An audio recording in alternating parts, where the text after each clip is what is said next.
নমস্কার বন্ধুরা, আজকের গল্প হাতুড়ি। লিখেছেন প্রমথনাথ বিশি। বনগাঁ স্টেশনে অপেক্ষা করিতেছি।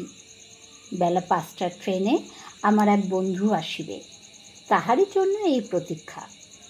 এখন কেবল বেলা 11টা। সমস্ত দুপুর এবং বিকেলের অর্ধেকটা এখনো সম্মুখে পড়িয়া, আর সম্মুখে পড়িয়া দক্ষিণ বাংলার একটি ক্ষুদ্র রেল স্টেশনের অসহনীয় পরিস্থিতি। ইতিমধ্যে স্টেশনটিতে যাহা দেখিবার সমস্তই একাধিকবার দেখিয়া লইয়াছি। 2টি চায়ের স্টল আছে, 2টিতেই একাধিকবার চা পান করিয়াছি। প্রত্যেক পানওয়ালার নিকট হইতে এক এক ঠেলি পান খাইয়াছি। যাত্রীদের সুখ দুঃখের আলাপ উচ্ছাইয়া আসিয়া কানে প্রবেশ করিয়াছে।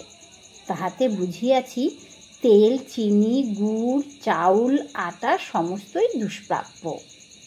একজন বলিল, এই দেখো না, কেন বেগুন? এখান থেকেই চালান যায়, অথচ কলকাতায় গিয়ে কেন 3 আনা সের, এখানে 5 আনার কমে পাওয়া তো কি বলছি। তাহার শ্রোতা বলিল, কলকাতার সুখ সুবিধাই আলাদা। তাই কি? তবে আমি কলকাতার লোক হইয়া এখানকার ঘন্টার পর ঘন্টা বসিয়া আছি কেন? ছেলেদের 3-4টি ক্ষুদ্র দল খাতা পেন্সিল লইয়া আসন্ন সরস্বতী পূজার চাঁদা আদায় করিয়া বেড়াইতেছে। আমাকে আসিয়া ধরিল। এখানকার লোক নই বলিয়া এড়াইয়া গেলাম। একটি বালক বলিল, তাতে ক্ষতি কি স্যার? সরস্বতী তো সব জায়গারই। সরস্বতীর এমন বরপুত্রকে নিরাশ করা চলে না। কিছু দিতে হইল, তবে বন্দোবস্ত করিয়া লইলাম যে অন্য দলের হাত হইতে আমাকে রক্ষা করিতে হইবে। তাহারা রাজি হইল। পাছে অপর দল আসিয়া আমাকে আক্রমণ করে, একজন আমার সঙ্গে বডিগার্ড রূপে রহিয়া গেল। ছেলেটি বীর পুরুষ, কাহাকেও আমার কাছে ঘেঁষিতে দিল না। সাধে কি কার্তিককে সরস্বতীর ভ্রাতা বলা হইয়া থাকে? উজান ভাটির গাড়ি যাতায়াত করিতেছে। ধোঁয়া, শব্দ, গাড়ি, যাত্রীর ভিড় এবং কোলাহল, কুলি, টিকিট, চেকার, নীল নিশান, আবার ধোঁয়া ও শব্দ, গাড়ি চলিয়া যাওয়ার শূন্যতা, এই ছবির পর্যায় কিছুক্ষণ পরে পরেই। চারিদিকের মাঠে শীতের মধ্যাহ্নের প্রকৃতির সৌন্দর্য অবশ্যই আছে, কিন্তু কয়েক পেয়ালা গৌড়ি চা পান করিয়া এবং সারাদিনের অনাহার ও বিশ্রামাভাব সম্মুখে করিয়া প্রকৃতির শোভা দেখিবার মতো মানসিক অবস্থা কাহার থাকে? অন্তত আমার তো নাই। তাহার চেয়ে স্টেশনের দেওয়ালে সংলগ্ন মুদ্রিত ও হস্তলিখিত কাগজের বিজ্ঞাপন খণ্ডগুলি পড়িতেছি, আর অবাধ্য চক্ষু 2টি ঘুরিয়া ফিরিয়া স্টেশনের কক্ষ নিবাসিনী মৃদুভাষিনী সেই তাহারকে গিয়ে পড়িতেছে। প্রত্যেকবার ভাবিয়াছি আর তাকাইব না। লাভ কি? কেবল মনোকষ্ট ছাড়া আর কিছুই তো নয়। কিন্তু অবোধ মন বোঝে না, অবাধ্য চক্ষু কথা শোনে না। ঘুরিয়া ফিরিয়া সেই মুখ চন্দ্রমার প্রতি ধাবিত হয়। কবিরা যে মুখ চন্দ্রমা বলিয়াছেন, তাহা একেবারেই অতিশয়োক্তি নয়। চন্দ্রের গলিমা, চন্দ্রের শুভ্রতা, চন্দ্রের সকলঙ্ক লাবণ্য সবই আছে, তবে মুখ চন্দ্রমা নয় কেন? আবার লজ্জারও অভাব নেই। মৃদুভাষিনী, মৃদুগামিনী, মানে কক্ষের দেওয়ালে সংলগ্নিকা ঘটিকাটি। পাঠককে বোধ করি নিরাশ এবং পাঠিকাকে বোধ করি বিস্মিত করিলাম। কিন্তু আমিও কম নিরাশ হই নাই এবং বিস্ময়ের অভিজ্ঞতাই বর্ণনা করিতে বসিয়াছি। একজনের ফাউন্টেন পেন হারাইয়াছে।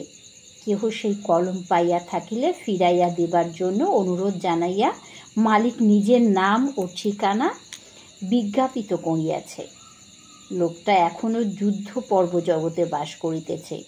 কলম হারাইলে তাহা ফিরিয়া পাইবার চেষ্টা করাও পণ্ডশ্রম। তাহা ছাড়া সবাই বুঝিয়া লইবে লোকটার কাণ্ডজ্ঞানের অভাব।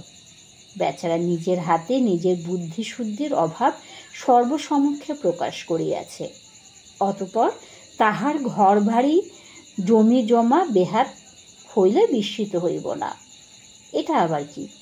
খবরের কাগজের জমিতে লাল কালোতে ডোরা কাটা মস্ত বিজ্ঞাপন। অন্যান্য ছোটোখাটো বিজ্ঞাপনের মধ্যে এ যেন একেবারে ডোরা কাটা রয়্যাল বেঙ্গল টাইগার। আজ পোস্ট অফিসের নিকটবর্তী মাঠে বেলা 2 ঘটিকায় সহস্র সহস্র শ্রমিকের রুষ্ট হাতুড়ির আঘাতে সাম্রাজ্যবাদ ধ্বংস করা হইবে। কলিকাতা হইতে বিখ্যাত শ্রমিক শিল্পী ধনিক বিভীষণ বিরক্ত নেতা আসিবেন। আসুন, সকলে সমবেত হইয়া সাম্রাজ্যবাদের শেষ কৃত্য দেখিয়া নয়ন সার্থক করুন। বাপরে, এই বিজ্ঞাপনের পরও কি আর সাম্রাজ্যবাদ টিকিয়া থাকিতে পারে? কখনো তাহাকে চোখে দেখি নাই, আজ তাহাকে দেখিবার প্রথম ও শেষ সুযোগ। এমন সুযোগ ছাড়া চলবে না। যাইব পোস্ট অফিসের ময়দানে। বেলা 2টা, আমার গাড়ির সময় 5টা। 3 ঘন্টার মধ্যে সাম্রাজ্যবাদের প্রাণ কি বহির্গত হইবে না? এত কি শক্ত তাহার প্রাণ, বিশেষ হাতুড়িটা যখন রুষ্ট। এমন সময় স্টেশনে চাঞ্চল্য দেখা দিল। কলিকাতার ট্রেন আসিতেছে। কোথা হইতে 5-7 বছরের একদল ছেলে ছোটোখাটো একটি লজেন্সুস ব্যাটালিয়ন প্ল্যাটফর্মে আসিয়া উপস্থিত হইল। হাতে তাহাদের নিশান সাম্রাজ্যবাদের অন্তিম মুহূর্ত ঘোষণাকারী স্লোগান লিখিত প্ল্যাকার্ড এবং একখানি লাল কাপড়ের ওপর অঙ্কিত একজোড়া কাস্তে হাতুড়ি রাধাকৃষ্ণের ভঙ্গিতে পরস্পরকে জড়াইয়া বিরাজমান। তাহারা তার স্বরে ধনিক সভ্যতার ধ্বংস ঘোষণা করিতে লাগিল। সামান্য কয়েকজন ছোট ছেলে কি এত চিৎকার করিতে পারে? বাঙালির ছেলে বটে। তাহাদের পিছনে জন্দুস বয়স্ক ছোকরা। একজনের হাতে একটি ফুলের মালা। বুঝিলাম ইহারা শ্রমিক শিল্পী নেতার জন্য অপেক্ষা করিতেছে। ট্রেন আসিয়া থামিল। গাড়ি হইতে কয়েকজন যাত্রী গুড়ের হাড়ি, ফুলকপি প্রভৃতি লইয়া নামিল। কিন্তু শ্রমিক শিল্পী কোথায়? সকলে এদিক ওদিক ছোটাছুটি করিয়া অবশেষে হতাশ হইয়া পড়িল। ট্রেন চলিয়া গেল। লজেন্সুস ব্যাটালিয়ন পূর্ব শিক্ষামতো নেতার জয় হাঁকিয়া উঠিল। নেতা আসে নাই, কিন্তু তাহাতে কি আসে যায়? বয়স্ক ছেলে কয়টি পরস্পরের মুখের দিকে তাকাইয়া অবাক হইয়া রহিল এবং অবশেষে একান্তে সমবেত হইয়া ভবিষ্যৎ কর্মপদ্ধতি চিন্তা করিতে লাগিল। আমি দূরে দাঁড়াইয়া প্রকৃতির শোভা এবং দেয়ালের ঘড়িটি নিরীক্ষণ করিতে লাগিলাম। কিছুক্ষণ পরে বয়স্ক ছেলে কয়েকটি আমার কাছে আসিয়া দাঁড়াইল এবং একটা নমস্কারের অপভ্রংশের মতো করিয়া বলিল, স্যার, একটা কথা আছে। আমি মুখ তুলিয়া তাকাইলাম। একজন বলিল, স্যার, আপনি তো এখানকার লোক নন। আমি বললাম, না। অপর একজন বলিল, আপনাকে তো এখানে কেউ চেনে না। আমি পুনরূপী বলিলাম, না।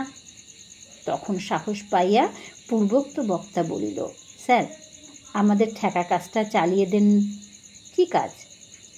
কাজ এমন কিছু না, আমাদের সবাই গিয়ে একটা বক্তৃতা করবেন।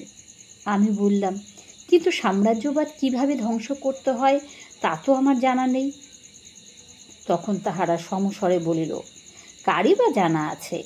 ওটা একটা সিম্বল ছাড়া কিছু নয়। কিন্তু আপনাদের লিডার এলেন না কেন?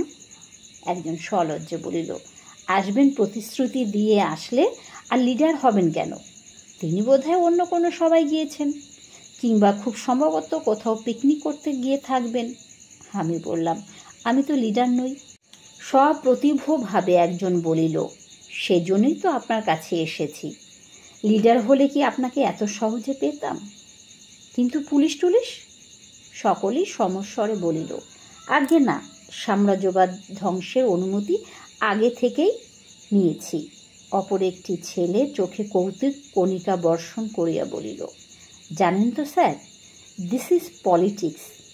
ঠিক জানতাম না। যাই হোক, আমার ট্রেনের এখনও অনেক দেরি। ছেলেদের হতাশ করিতে পারিলাম না। রাজি হইলাম। বিশেষ আপোষে কিভাবে সাম্রাজ্যবাদ ধ্বংস হয় তাহা দেখিবার কৌতূহলও মনে ছিল।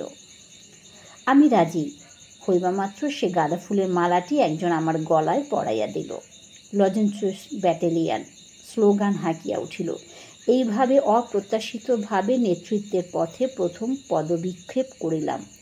লজেন্সুস ব্যাটালিয়ন স্লোগান হাঁকিতে হাঁকিতে চলিল। একটি ছেলের গলা চিরিয়া খানিকটা শ্লেষার মতো পড়িল। আমি বলিলাম, তোমার কাশি হয়েছে, তুমি থামো।